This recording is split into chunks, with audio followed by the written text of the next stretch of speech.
Welcome sa Buhay na Bayani Vlog. So, eto na yung ating batch 143. So, ang ginagawa nila ngayon ay splicing in joints. Ayan.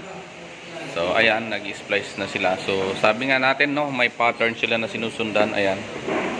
No? Ayan ang gagawin nila. So, antayin natin na matapos.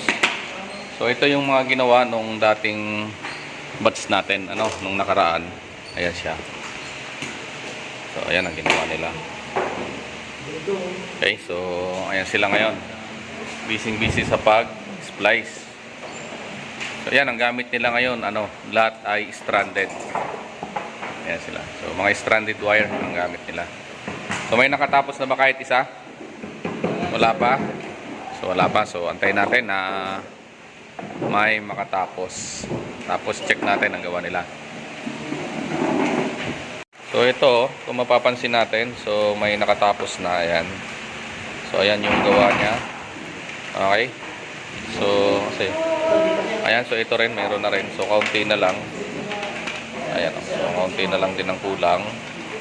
Tapos ito, ayan. Okay, so ayan, gawa nila. Ito sa kanya. Okay.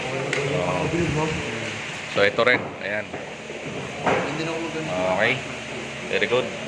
Ito tayo sa kabila. Sana, may nagawa na kayo. Ayan. So, okay. Okay, tapos, eto. Ayan. So, may mga natapos sa ating trainee. Sir. So, ayan. Okay. Okay. So, very good.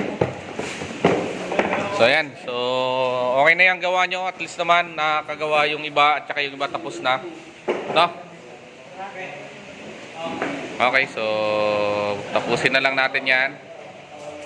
Maraming salamat sa panonood ng Buhay na Bayani Vlog. Lahat tayo ay pwedeng maging bayani.